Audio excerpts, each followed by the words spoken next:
was abolished with the Emancipation Proclamation. But 2 years later, we have Juneteenth, and that's because the slaves that were in Texas, I believe it was Galveston, Texas. Um, I don't know. I mean, I still don't know why, but until that point, they didn't know that they were actually free. And so that's why Juneteenth is such a big deal, because it recognizes the, I would say, the full abolishment of slavery, and it also allowed the war soldiers at the time to inform the slaves in Texas that, hey, you know, you guys are free now too. I still don't really know the backstory behind why it took 2 to 2.5 years to let the slaves know in Texas that they were also free. And I'm sure it has something to do with the Civil War that was going on at the time, if I'm just making an assumption. So I'll have to look into that a little more, a little deeper. But that's basically the start of Juneteenth, and this is why we celebrate it every June 19th since. And to me, it's a great way for people to, you know, learn more about Black culture and just Black history, and how slavery was such a instrumental and pivotal time in our country's history. It's such an integral part of our history, and it's great that, you know, people are willing to learn about Juneteenth, understand what it means, form their own opinions and insights on Juneteenth. And that's what this call is about. You know, to me, it's a great time to, you know, rejoice and reflect on our past. Just a lot of things that, you know, we have been through as a community, as a country, kind of looking at where we're going in the future. You can take a look at our accomplishments just as a people, as a collective. It's a good time, you know, to rejoice and share and play games and eat food and things like that. So, you know, to me, it's always a great time to have fun. And if you don't even have to have fun, you know, you can just kick back and relax if you want to. So, you know, to me, it's a great time to have fun. And, you know, so, sorry, 1 second. Car. It's a great time to have fun and to rejoice and just be around loved ones. So that's kind of my take on the holiday and like what I feel about it. Do you guys have any questions about just kind of what I shared so far?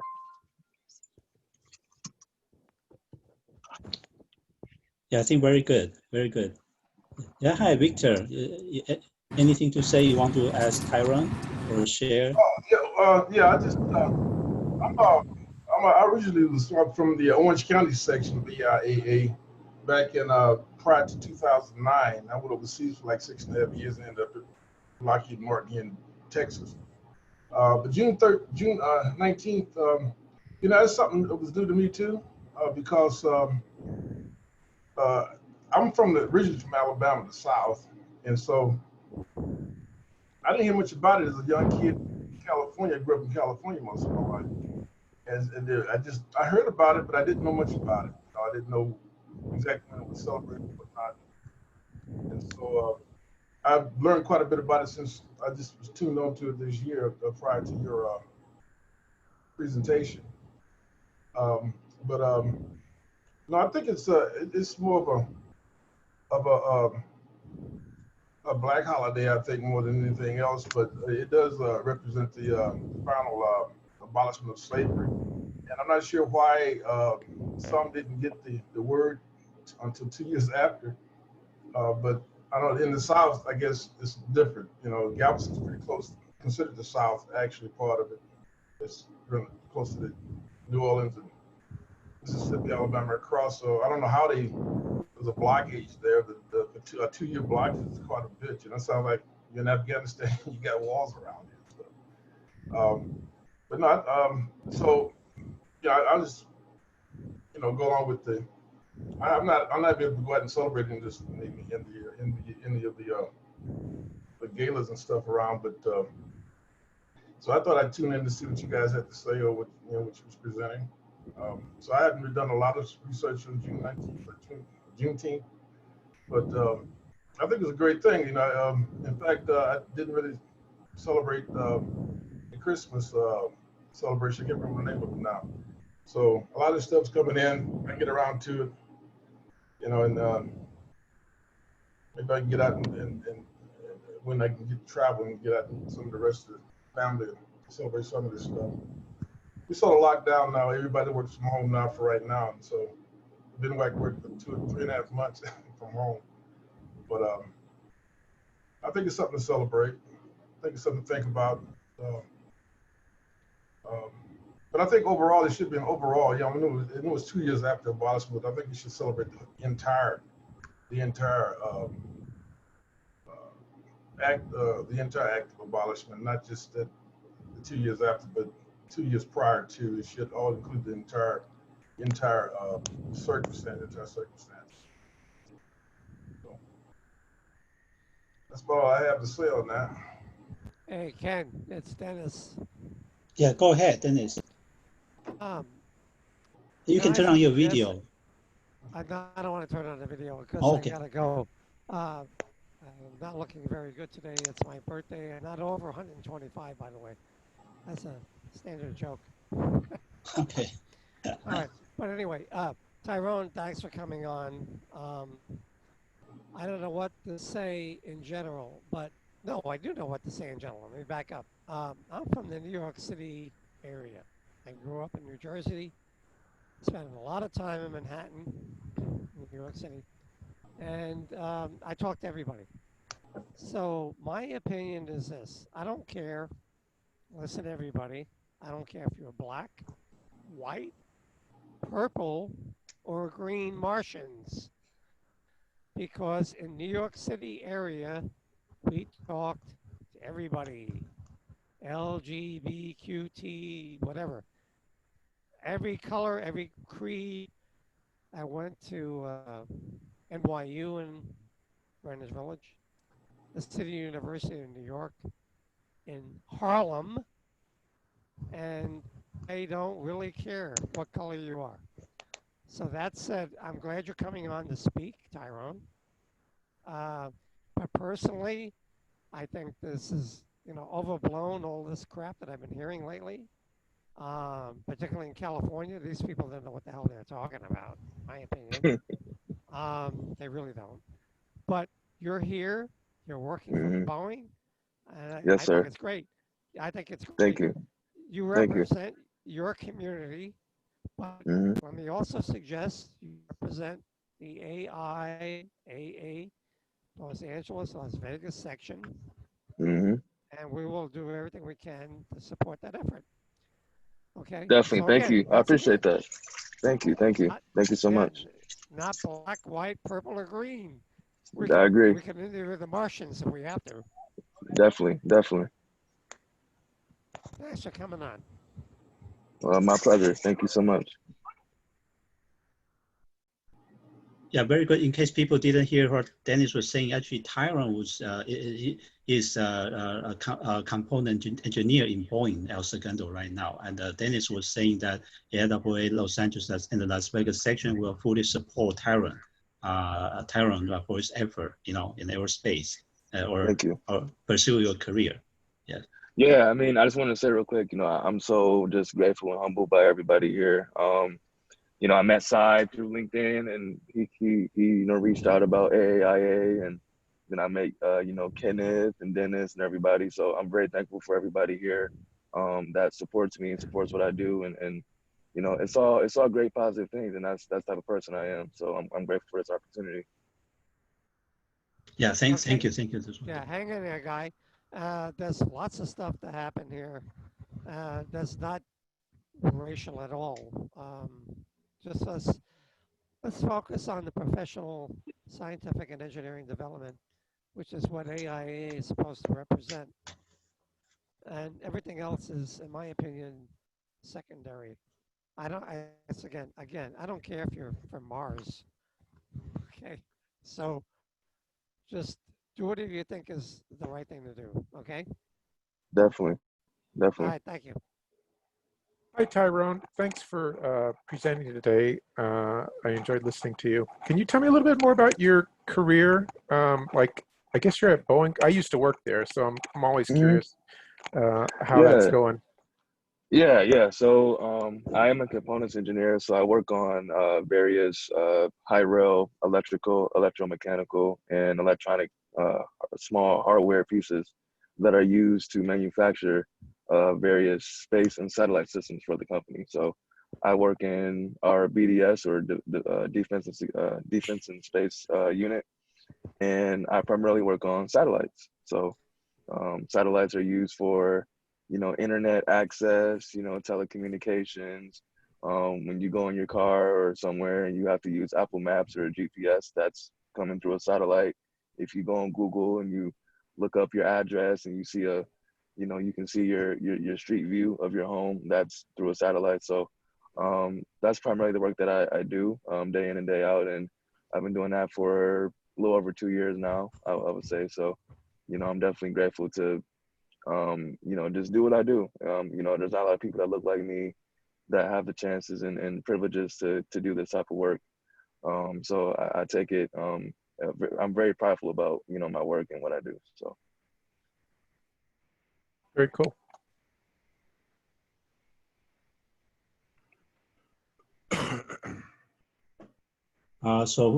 If folks in the audience have any question, please spell it out anytime.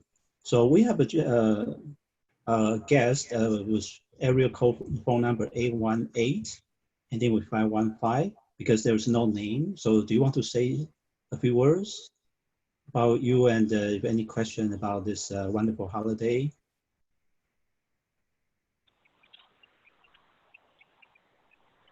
Hello? Hi, Ken. This is Vice. Oh, yeah, that's right. You're in the A1A area, exactly. Yeah, great. Yeah, do you want to say something to celebrate the day, or share your thought, or ask Tyrone some questions? Oh, by the way, hi, Ken. Hi, Ken. RP. RP, how are you, Ken? Good. How about you? Nice to hear you. Oh, great. We were so excited to hear about this event and the fact that AIAA was recognizing Juneteenth and really recognizing all the contributions African Americans made to the aerospace industry. And if I could ask Mr. Jacobs, in terms of new engineers, if he has any advice for them now, as we hear about the direction with SpaceX and the launch they had recently with the satellites, what do you think the future is going to hold for some of these new engineers that are graduating? Oh man, I mean the cliche saying is the sky's the limit, but honestly, it's limitless to me.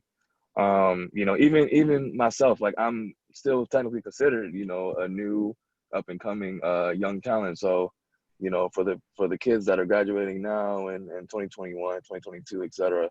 I mean, they're gonna have such a large and vast opportunity to work on just so many different cool projects and space launches and satellites and space systems and commercial planes and things like that. I mean, I think that they're going to have so many different opportunities to do just a lot of cool work, a lot of amazing work, and they're going to have a chance to see things that their average person is not able to see from day to day. So it kind of ties into what I said before as far as what I do and how I'm able to see a lot of different cool things. I know there's a lot of people who won't have the chance to do what I do or get a chance to see what I see.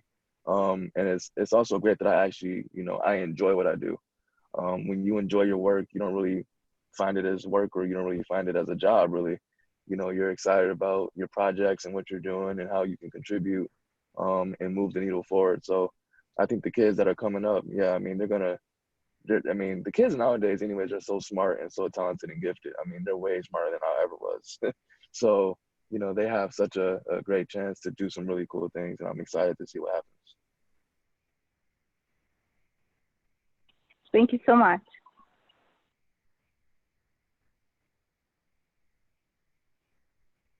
I have a question for Ken. This kind of juggled my mind. And do you remember the previous chapter president, one of them, Nicola? There was some event sponsored. It was a Saturday STEM event. And I can't remember where it was, but that was very interesting. It brought a bunch of engineers to spend a day at this inner city STEM center, and I can't remember the name of it anymore. On top of my head, I think Dr. Sarkozy, and there was an event. I think it's in something like a hotel setting, right? Look like a hotels or a conference center setting, and there are a bunch of people breaking into groups. I think I think it's related to a responsive space conference, but they might have a STEM session with Dr. Jim Wurs. I think there was a kind of setup, you can play around in the design. No, that wasn't it, but I'm going to go look while we're all talking to see if I can refresh my memory. Okay. Yeah, the STEM, I think that was, because STEM is also a very important part of it, as Tyrone was saying, as now the young kid has, just graduating, and a lot of opportunity, and the sky is not the limit. And to continue doing so, the STEM K-12 education is very important. I think Tyrone also expressed a high interest in this. So I think Dan was actually talking about, some of our previous event, that's doing a very good job, helping the students, or ethnic backgrounds, to become the future rising star in aerospace. So he was trying to, find the example, what we did before. But I forgot the name, but I kind of remember what you said at that time. Oh yeah, actually, I was about to say that RP and Bahik, they are husband and wife, and they are council member, and they care very much about this issue, Juneteenth, or in general, they are very, because of their cultural background, they are very sympathetic, very care about the situation. So they want to show their care, and celebrate this great holiday.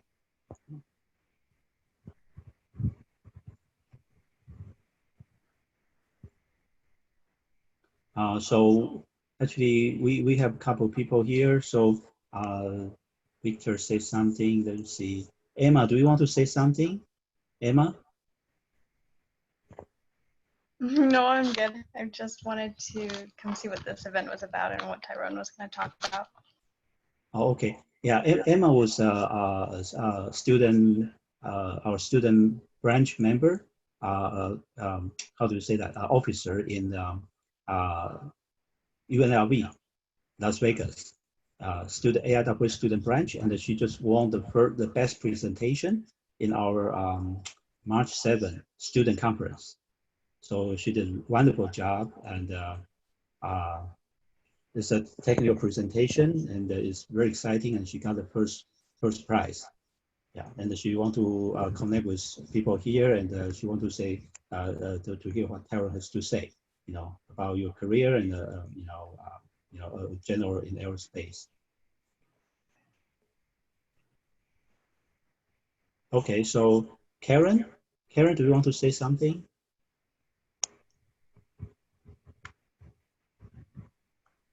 Okay. I wasn't planning on talking, but that's okay. I mean, you are very good. I guess I can say something. I was kind of curious. I'm glad that AIAA is talking about this subject, and I appreciate Tyrone's comments. I missed the very beginning of what he said because I got here a teeny bit late. But for me, there's, as a woman in engineering, there's always still, even after so many years of trying to recruit more women and get more women in engineering, there's still kind of a low percentage of the engineers are women. And I'm sure that Tyrone notices that the low percentage of engineers are Black. And so I'm wondering, like, how can we encourage or support getting more Black people involved in engineering? Does it have to start at the education, like the lower education levels, or can we help people at colleges? Or I'm just curious if there's anything we can do to like help with that. Sure. Yeah, that's a real great question, Karen. So I think my take on that would be, I think the key is exposure. The more kids, because I think now, well, I won't say now, but for a very long time, kids, they grow up with this limited view of like what they can become when they get older. So they either think either a rapper or an athlete. like, or someone that plays sports. So they don't really think that they can become a scientist or a chemist or, you know, an engineer or a doctor, just anything like that, because they're not exposed to it. Because their main exposure is through music and sports. So that's why they think the way they think, because that's all they see. So for me, you know, I wouldn't even be on this talk right now if I wasn't exposed to the high school that I went to. Because high school I went to, it was an engineering-based curriculum. So we were doing mechanical and electrical engineering and pneumatics and hydraulics and stuff as like a freshman in high school. So that's what catapulted my STEM and engineering mindset at an early age. And I think if we're able to expose kids to the possibilities of STEM and science and technology and math and engineering and everything else, then that will get them going at an earlier age. And so they can start opening their minds and go, you know what, like, I didn't know what the engineer was or what they do, but now I'm interested. And I think it's just, we have to start with the exposure, honestly, and we have to let them know what the possibilities are. And so this is why, you know, I'm so passionate about STEM and helping kids and young kids that look like myself and from other nationalities and races. I like to speak to kids and help kids, you know, garner their interest in STEM and engineering and stuff. So I've always been very, very involved in that. You know, I want them to see that someone can, you know, like you can come from where I came from and still make it and still, you know, have a bright future, even if your past environment and circumstances were not so bright. So that's why I'm so passionate about what I do. And I think we just have to expose the kids to it. Thank you. Yeah, I like to endorse the. You guys hear me okay? This is Victor. Can you hear me okay? Yep. Yeah, Yeah, so, yeah, Vic, I Vic. like to endorse what you just said, because I believe that is the key. At a young age, so I can relate to myself. I started out in Alabama, and there was a lot of Alabama aviation during that time. I'm almost 65. So you talk about 55, 67, about 1960. And so I set out in an area that was very, very rural. I mean, it was like, we call it across the mountain. And the Air Force would demonstrate their flight. They would back then was flying the F-86, the Shooting Star. The Shooting Star was a nice blue Air Force. It was flying out of Maxwell, I think. And they would go out on test flights, you know, they'd fly with pairs and stuff. They'd just go out on training flights and stuff. So it was almost Alabama air up there. They'd fly real low, but they'd make a lot of sonic booms and stuff. We had crop dusters flying around. So, you know, I got to a point where I could almost time when they came about or when the crop dusters would fly, you know, fly by. And so that sort of sparked my interest. But what maintained it, though, was my great-grandmother. She would always notice me interest in stuff like that. So she made it a point to make sure that I was there on time to see all this stuff, you know. And there was a great emphasis in mathematics during that time, you know, mathematics and sciences. Sciences was natural. And I picked up the airplane, the paper airplane. I just never put it down. So based on that, my interest and stuff and the way they built upon it when I was younger, I was able to take that from that younger age and remain in the aerospace industry for almost 40 years, you know, including Air Force time and Boeing. I spent 20 years out there at Boeing in California. And so that's what sort of was the driver to keep me interested, you know, and I've been through a lot of, you know, ups and downs as far as race relations too, because in my field, it was just like, well, you think it's thin now, it was like paper thin then as far as being a mixture of technicians and engineers and stuff in the field. So it was very, very small back then. Up until a few years ago. And so, and as I get older, I see it's got more integrated. In fact, by the late 70s, early 80s, it started to get more integrated, you know, and so we had a lot more people coming. They had a lot more women. Women would start coming in. We had lots of, well, we didn't have a lot of them, but we had a few of the girls that was brave enough and daring enough to go along with us in the Air Force. And so that really sort of, I like that because it sort of showed that, you know, they showed a different point of view. They showed a different way of doing things, and they just were overall, you know, achievers, and most of them retired. But yeah, that is the key. It is the key is recognizing it when they're younger, recognizing when they're young, recognizing what they're interested in when they're younger, and then building upon that. You know, if they're interested, they keep it in front of their faces, and they just keep getting interested, and they like it. It's what you like during those years that you'll really develop neck, I should say, into going into the sciences of aerospace, aeronautical sciences and whatnot. You can go into those sciences and they get into it and they find out, oh, that's how that works. I was doing this, but I didn't know how it worked. I was doing this because I didn't know how it works. Now they get into it and they get more interested and it develops into a deeper field. So yeah, I agree. The key is to start early as you can, right up through high school.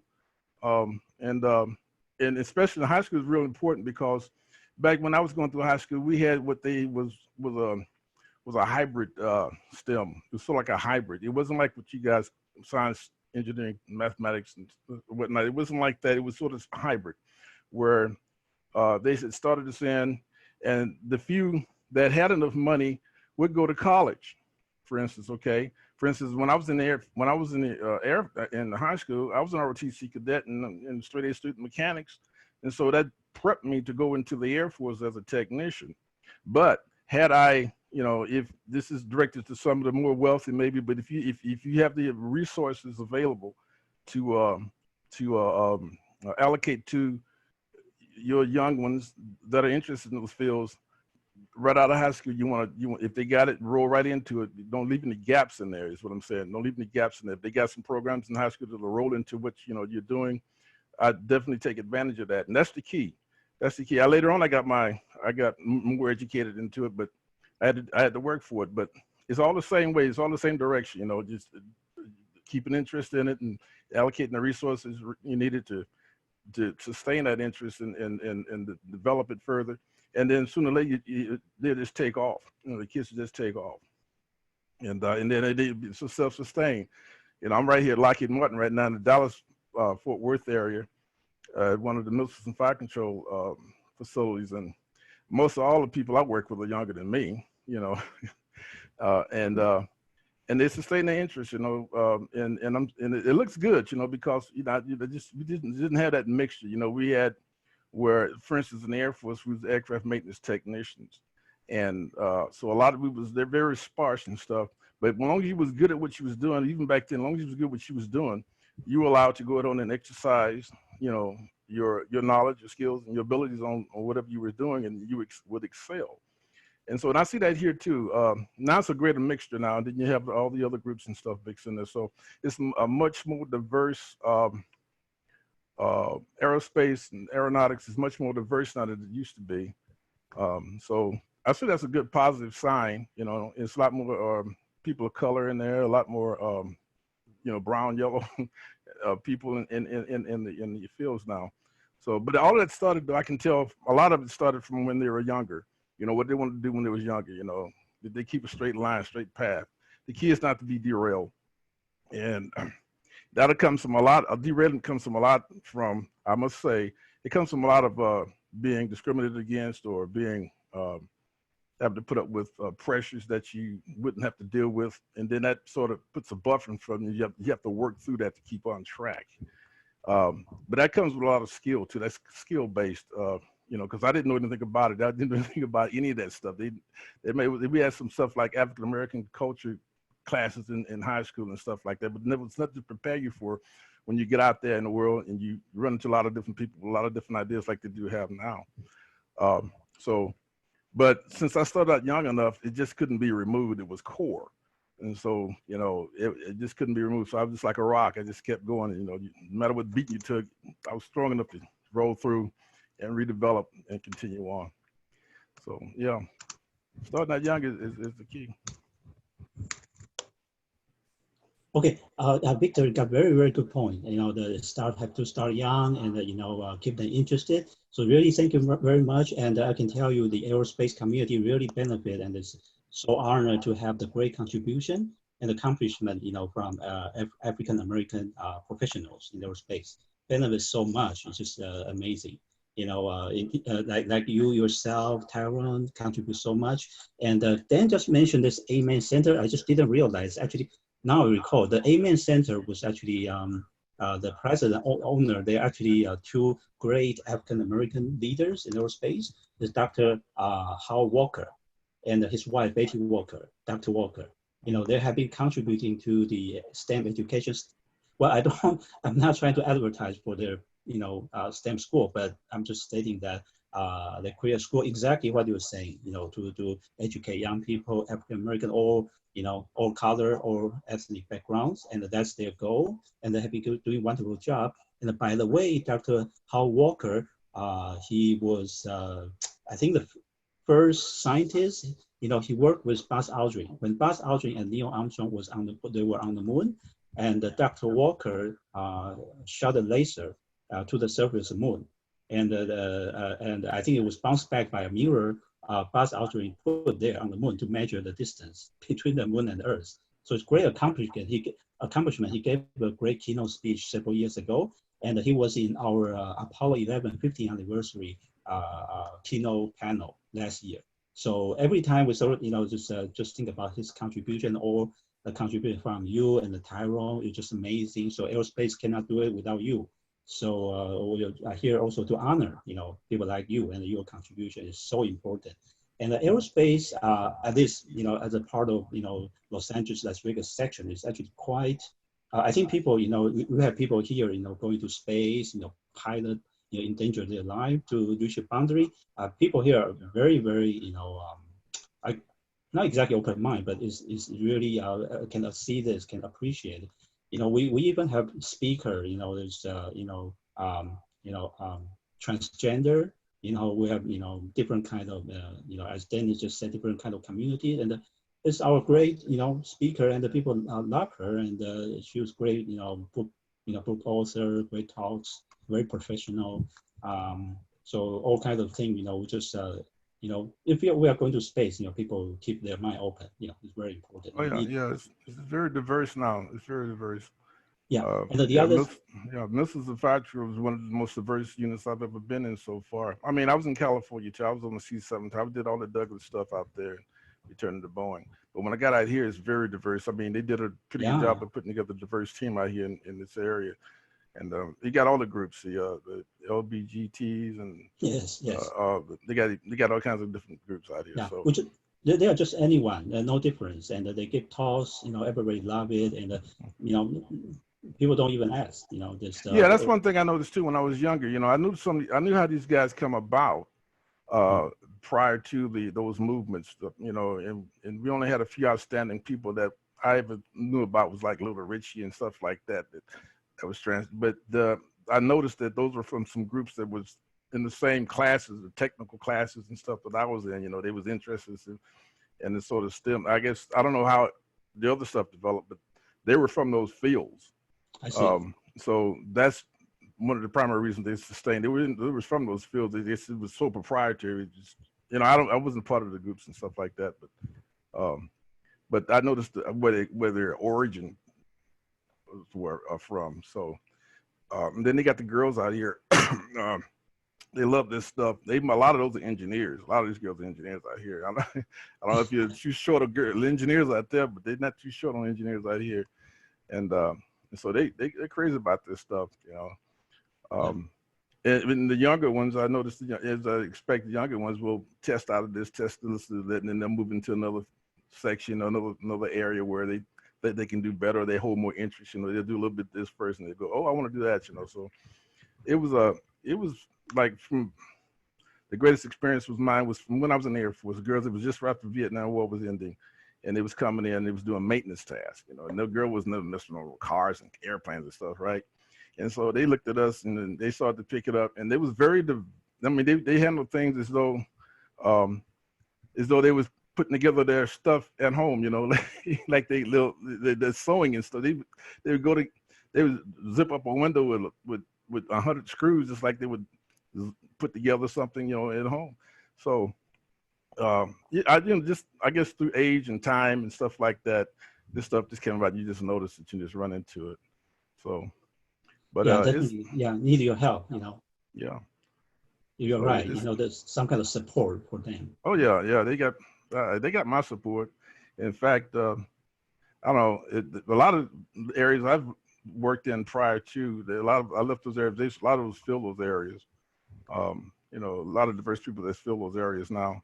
So You know, I can see up ahead as far as I can see, but I can see I can see them from where I used to look. You know, and they got a long ways to go. So you know, I can see these guys like Tyrone here. He's in the space satellites and stuff like that. I studied in that field too, and there's a lot of work to go in that area. I mean, a lot of work because we just still in outer. I guess we're in lower Earth orbit and stuff mainly now. And so they'll need those same type of instruments to map out not just the Earth, but map out its surroundings too. I think, you know, just to probe out there, something to sit out there and with greater range and stuff they could pick up, just like they would observe the Earth. They can also observe the universe around the Earth. But that's a lot, you know, that's a lot more detail than I've ever gotten to. But yeah, you guys got a lot of bright future.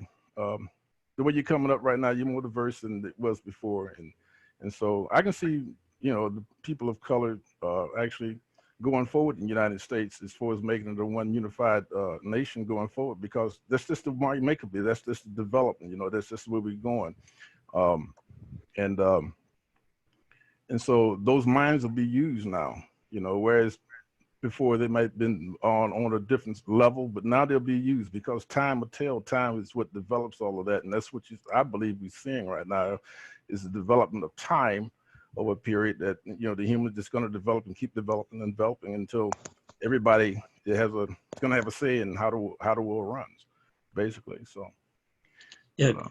Yeah, I agree. I mean, Victor, you're right. I mean, America is a great country and a leader in space, aerospace.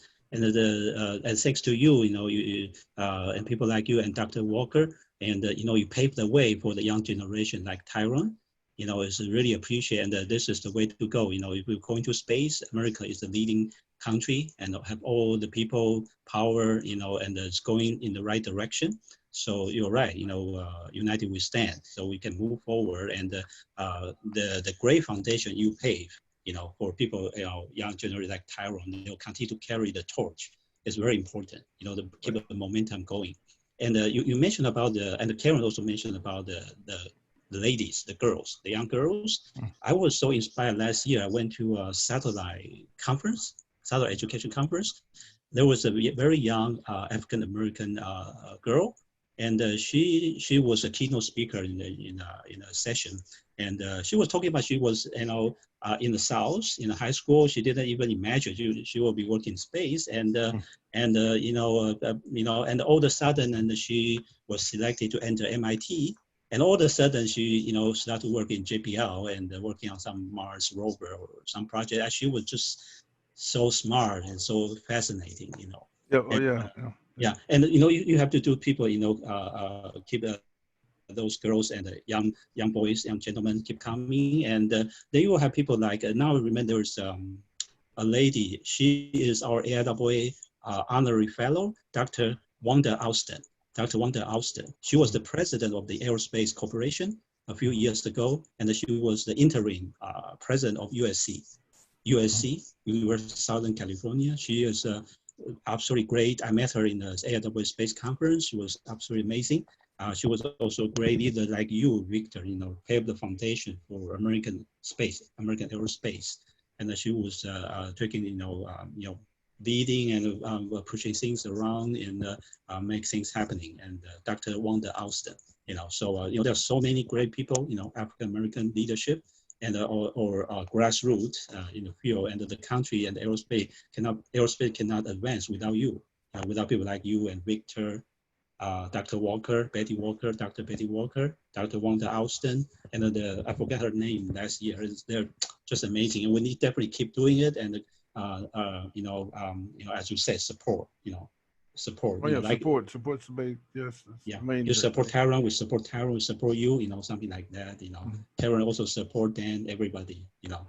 That's the way to go. You know, there's a guy that went to school at one of my schools. I went to Amarillo Aeronautical University, and he graduated too. Maraba Jah. He's I just caught up with him on LinkedIn, and he decided to study a space junk. But I mean, he's an astrophysicist, I think, and you'd probably see him on LinkedIn. So he's pretty interesting to me too, because he's sort of a different guy and stuff, and he does things different. But he drew my interest too. because that was a big. I studied space observation, the remote sensing, stuff like that, and he got into it, and I started looking at his stuff and what he's doing. So he's doing a pretty good job, but I think he's going to expand out from just, counting how much and what the risks are from having so much space junk out there. His interest will expand further too. Yeah. Well, you were saying, actually, you mentioned the space debris, right? Actually, I was about to mention, actually, my predecessor, a lady, Dr. Christiana Tyler. She is doing my, events, before with AIAA. I think she used to work in Microcosm, a local famous aerospace company, and she moved on. I think she has her own company now in Northern California, and she is expert doing space debris. She gave a talk last year. Yes, in April last year, New Space Mini Conference. She's expert on this. She used to work with Dr. James Worth, and she now has her own company. I think in the Bay Area. Yeah, Dr. Christiana Tyler, very good. Again, that's just so important. The African American, aerospace professionals, the leaders. There's grassroots, everyday. The people are just so important. So, you mentioned space debris, so maybe the, gentleman talk about, can ask question, for Christiana, maybe has some common interest. Yeah, there's a lot of interest that you just got to recognize it and support it. And, yeah, sometimes we see something, there's some gentleman, request, this African American, and she was talking about, in a more rural area, what he could do, to connect with AIAA, for STEM, K-12. Then we always try to, bring him, resources, something out of our local section, we just bring it to our headquarters. They will know much better, we can help. So we'll always try to do our best, to support. Yeah, I agree. Yeah. I'm So surprised there's not as many participants on here. I advertise this on. We have a module on the work computer, and everybody's at home, so I know they all got it. At least 3 communities on the. Yeah, don't worry about it, because first of all, this event was advertised to our 7,000 subscribers, so they saw the messages. So whether or not they attending events, sometimes depend on the schedule. And we also noticed it's a good question, because when we have this kind of event in real person, used to have a lot of attendees. But these days, after 2 or 3 months, and then we do this kind of online, and you can see, actually not this event, there's a couple other events, just like a gathering thing. The attendance was not as much as before, but my personal reason was that because people stay home for too long. So when they are at work, they're interested in something, that happy hour networking, like this, gathering celebration, but they stay home for too long. So they actually don't feel that much, sitting in front of computer. Yeah, well, that's true. We work in a 4-10, 10-hour days, and it's all on the computer all day. So you want to get out. I can stand the screen burn. Yeah. Now people are staying home there in front of screen all the time. They don't want to sit here, I noticed that I think right now, that's my personal guess. I think people are expecting to start working safely, and they got bored. They want to engage in some kind of activity instead of sitting in front of the computer. Oh yeah, that's true.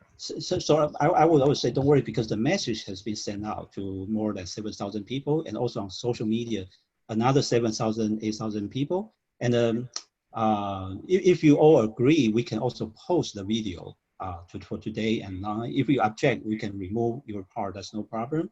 But if you all agree, we post online, and the more people who cannot make it today, they will be able to see what Victor is saying here, and what Tyrone is saying, that Karen missed in the beginning about the history of Juneteenth and what's the importance of it.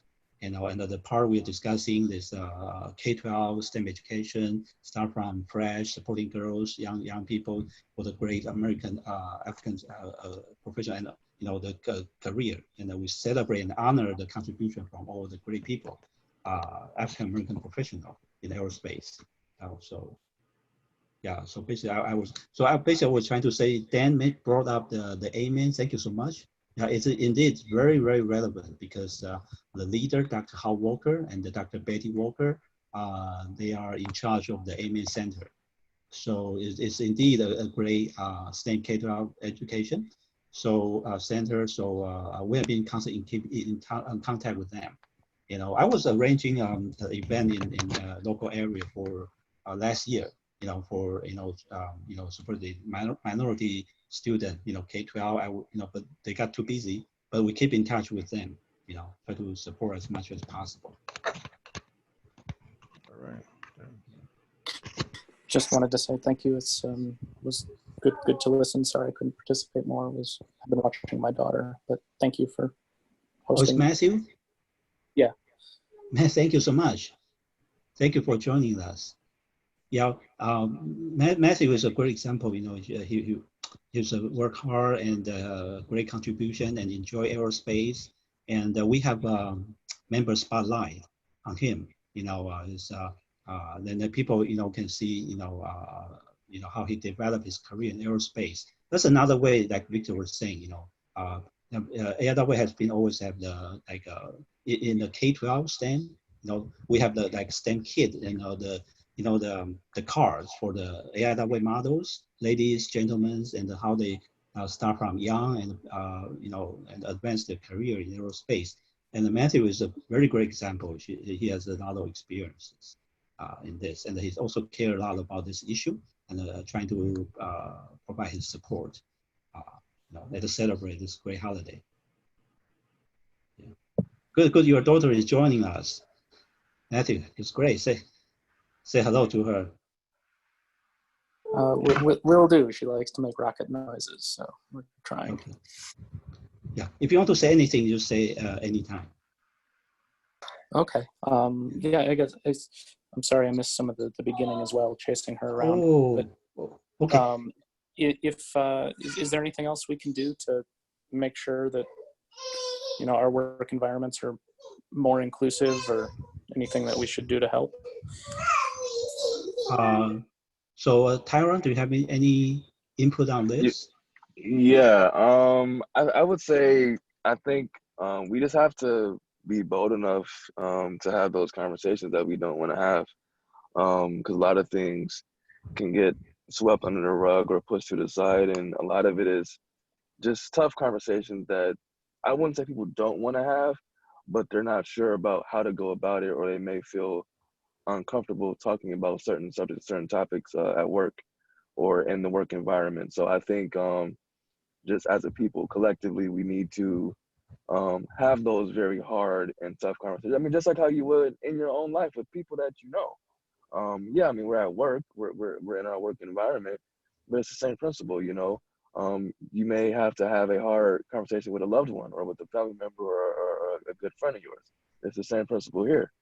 It's just with your fellow colleagues and coworkers. So we just have to basically just be bold to have those tough conversations and just come together to learn about truly what's going on, to gain insight and to gain knowledge, and obviously, not be, argumentative and doing a lot of crazy stuff, but just have those tough conversations about certain matters that are going on today. And I think that would help push the needle forward.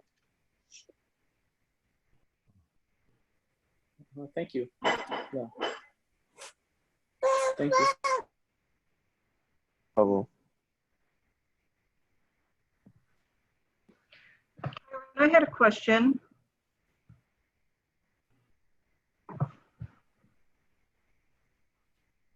Sure, I'm here. Oh, hi, hello. Yes, Hi. my name's Nikki McLean. I'm a sixth grade teacher at a school in Norwalk, California. And I would like to know if you would be willing to come and speak to our students. Oh man, I'd be honored. I would Really? be, Okay, cool. wow. Yeah, like this is crazy. About to make me cry on this conference call. But no, I mean, yeah, I'd be more than happy to to share some words with your students and to help them and to help guide them and help mentor them, because I know for me, like, I didn't have a lot of this stuff growing up. Like, in the environment that I came up in, I didn't have mentors and role models and leaders I could put myself around. And and positive circles of influence I could be involved in, such as, you know, the AIAA, Vegas and LA chapter, and there's different things like that. So for you to want to have me be around your students, I mean, it's just, I can't put it in words. It's just awesome, but I'm definitely down to do it. Okay, good. I would like to have your email, or if we can have Sure. some sort of contact, if that can be shared. Absolutely. Then I will get in touch with you, because we still don't know if we're going to be Zooming when we get back, Sure. if we're going to have a Sure. Zoom classroom. We don't know yet. But it could be my 6th grade STEM, and it also could be 8th grade AVID. Yeah, I'm Okay. here. I'm definitely Okay, here. cool. Okay, Let's yeah, do it. then I'll be asking for your email, or if that can be posted before we leave, then we'll sure. be in touch. Yep, I'll post it right now. Thank Okay, you. thanks. Thank you.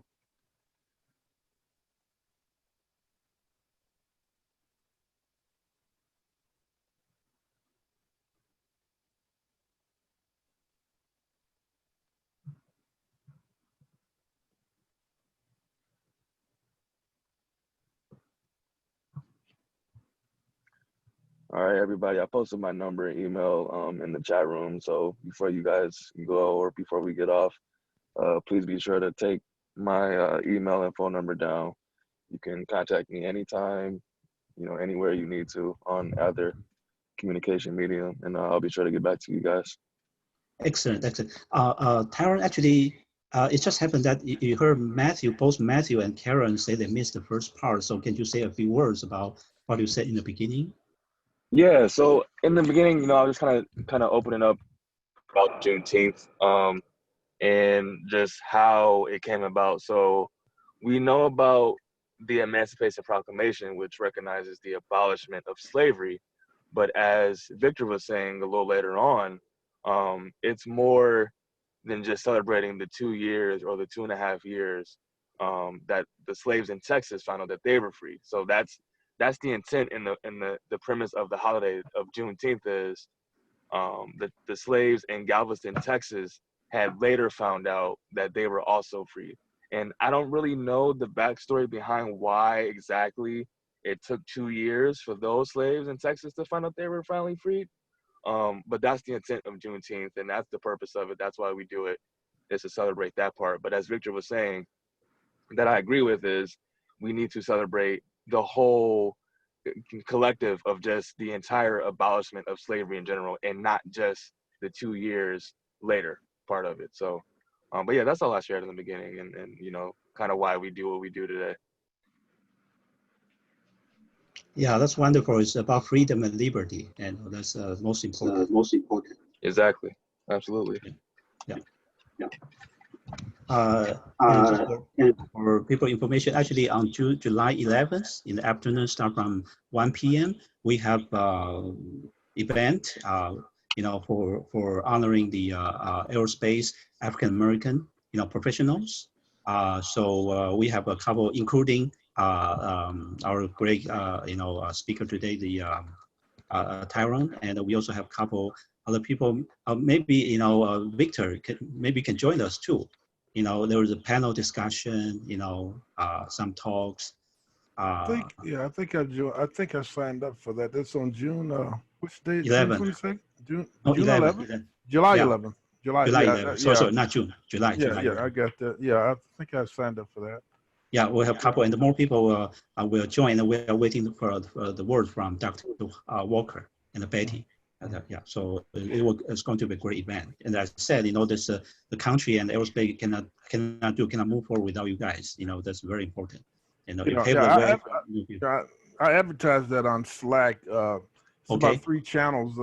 Lockheed Martin Slack. So the AIAA is on there. African Americans. There's an African American engineering group there, so they have that information. So hopefully you guys have one participation. Yeah. The rest of the and actually, you know, we used to do event when we still could, you know, for the in-person. We do in the Proud Bird. It's a local famous aerospace icon near LAX. In there, they have a Tuskegee room, you know, to honor the pilots, you know, during World War II. Is that the Proud Bird? Yeah, the Proud Birds. Yes. Yeah, so it's still, you know, honors, you know, all those people. So every year they gather and people cheer for them and all their family. So certainly from aviation, to space, everything, to see all the great contribution, from the aerospace professional, was African American, background, it's very, very important. And then just point out this Amen was, established by the two great, African American, leaders in this field, Dr. Hal Walker and Dr. Betty Walker. It's just so amazing. Yeah, very, very important. Yeah, just last 2 or 3. So Tyrone and Victor or Karen, Dan, you want to say a few words, so we can conclude the event tonight? Tyrone? Yeah, I can go ahead and start it off. I mean, once again, thank you guys for just having me here. I'm grateful to have met the people that I've met so far on this call, and just so far as far as being a part of the Vegas LA section of AIAA. And just again, reflect on where we've been just as a community and as a country as a whole. Reflect on where we are now today, and reflect on and think about what we can do to make our future bigger and better and brighter. Excellent. Well, I'd like to say, building on what we've just talked about tonight, I'm from the LA area too. I spent most of my life there. And I noticed that when I came from Alabama to there, it was a big difference in the interest in aerospace. A lot of the dads and moms and stuff are working in the aerospace industry because they need to feed their families and stuff like that. So they wasn't a lot of high level position that blacks or people of color took in those days. But I noticed that just among my group, my peer group, and I guess someone came out there, I was less than 10 years old when I came out there. And I noticed most of the kids would look down on the sidewalk. 9 o'clock. They would look down on the sidewalk instead of looking up, So I say, and that's why some of the interest list wasn't pulled in. They developed lowriders, speeders, and stuff like that. It was all ground oriented. But I was always oriented toward the sky, toward the stars. And so all they had to do was look up. I was living right off of Century Boulevard where the airplanes coming in, land in LAX. And I'd always, every airplane, almost look up to the airplane and trying to see it and stuff and go further. So I suggested, I'm just saying that instead of looking down, keep your eyes and keep your head self pointed toward the stars, to the sky, and that'll keep your interest in aerospace and space high. I mean, it just will. You got to look up instead of down. Look up. That's the key. That was my key, and I would notice that was a big difference. How my peer group would always look down instead of looking up, and so I just say keep your head to the sky, basically. Excellent. Yeah. So Karen, do you want to say something? Well, you are muted, so can I? Oh yeah, no, I didn't really have anything to say. I think I might pass Tyrone's contact information on to my daughter-in-law. She teaches at a charter school in Watts, and so she teaches science, and for mostly 6th and 7th graders. But she may be looking for people to talk about their career as well. So I'll pass on information to her as well. I'm here. I'm down for it. Thank you so much. I appreciate it. Cool. Yeah, Tyrone is a great speaker. He's a storyteller too. A great engineer. Thank you, Ken. Appreciate that. Great pleasure. So Dan, do you want to say something? I appreciate AIAA sponsoring this. Thanks, Tyrone. Thanks everyone for participating, and certainly for myself, things to ponder going forward. Excellent. Actually, yeah, RP Vahik, you want to say something? Actually, RP is our STEM K-12 representative in the, I think in her area, in the A1A area. Yes, Ken, I want to thank all the speakers. Vike and I were listening and we're so inspired. We're Armenian and we grew up in areas where, sometimes there were people of other ethnic groups. We all have the stereotypes, especially my husband. He grew up in Sweden. They used to make fun of him. They would touch his hair and wonder if he painted it because he's not blonde. And, my heart goes out to everybody. We're all human and we don't have any type of, discriminatory background at all. We're inclusive to everybody. And I think events like this really underscore the hardships people go through to break past the color line and say, you know what, we're here, we're strong and united. And really AIAA, especially the LA branch, I really am proud to see that inclusiveness. And I'll definitely pass the contact information to the teachers and administrators I work with. And Mike is here too, if you wanted to say something. Yeah, I would like to say diversity is a strength, not a weakness. So keep on shining and spread love. That's what we're about, and knowledge, and make it a better place than we found it. Take care and stay well. Yeah, thank you, Brahik and RP. So let's see, Matthew, do you want to say something? Wrangling a toddler, so I'm not going to, not at the moment. Okay, yeah, you already said express and not very important. So Emma, do you want to say a few words? I just want to say thank you, Ken and AIAA, for putting this together, and thank you, Tyrone and Victor, for talking. It was really interesting. Yeah, Emma, thank you so much. Keep the good work. So Nikki, do you want to say a few words? Thanks, Tyrone, for your presentation. And I'll be getting back to you with some information regarding the start of school, probably in about another month or so. So thank you for your time. Thank you so much. I appreciate you. Thank you.